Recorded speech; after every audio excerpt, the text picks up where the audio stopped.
एक समय पहले की बात है। दक्षिण भारत में विजयनगर नाम का एक साम्राज्य हुआ करता था और उस साम्राज्य की बागडोर राजा कृष्णदेव राय के हाथ में थी। एक दिन उनके राज्य में एक अरबी व्यापारी घोड़े बेचने आया। उसने राजा के सामने अपने घोड़ों की इतनी तारीफ की कि महाराज कृष्णदेव उसके सभी घोड़े को खरीदने के लिए तैयार हो गए। राजा ने व्यापारी की बातों में आकर सारे घोड़े खरीद तो लिए, लेकिन उनके सामने अब एक बड़ी मुश्किल खड़ी हो गई। मुश्किल यह थी कि सभी घोड़ों को रखा कहाँ जाए। दरअसल घोड़ों की संख्या इतनी ज्यादा थी कि राजा का घुड़साल उन सभी घोड़ों को रखने के लिए बहुत छोटा था।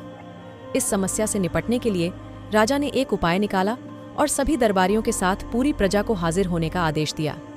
राजा का आदेश मिलते ही मंत्रियों और राज दरबारियों के साथ पूरी प्रजा अपना सारा काम धाम छोड़कर राजमहल के बाहर जमा हो गई। इसके बाद राजा कृष्णदेव वहां पहुंचे और कहा, मैंने आप सभी को एक जरूरी काम देने के लिए यहाँ बुलाया है। इतना कहकर राजा ने सभी के सामने अपनी बात रखी। हमने अरबी घोड़ों की एक खेप खरीदी है। ये सभी घोड़े बहुत लाजवाब और बेशकीमती हैं, लेकिन अफसोस हमारे घुड़साल में इन सभी को रखना संभव नहीं। नया घुड़साल तैयार होने में करीब 3 महीने का वक्त लगेगा। इसलिए मैं चाहता हूं कि राज्य के सभी मंत्रियों और दरबारियों के साथ हमारी प्रजा भी 3 महीने के लिए इन घोड़ों की देखभाल करे। इसके लिए राज दरबार के खजाने से हर महीने सभी को एक एक सोने का सिक्का दिया जाएगा।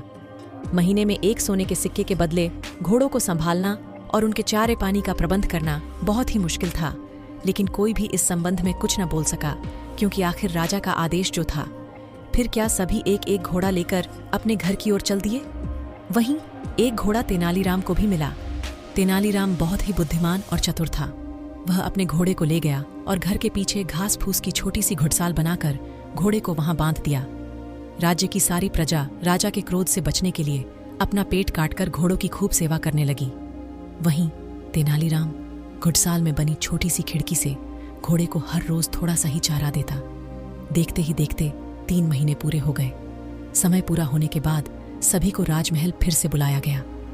राजा का आदेश सुनकर सभी अपना अपना घोड़ा ले राजमहल पहुंच गए, लेकिन तेनालीराम खाली हाथ ही पहुंचा।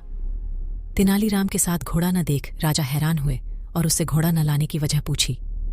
राजा के सवाल पर तेनालीराम बोला, महाराज, घोड़ा काफी बिगड़ैल और खूंखार हो चला है, इसलिए अपने साथ लाना तो दूर, मेरी उसके घुड़साल में जाने की भी हिम्मत नहीं हुई।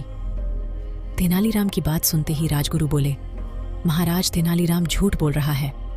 हमें खुद जाकर इस बात का पता लगाना चाहिए।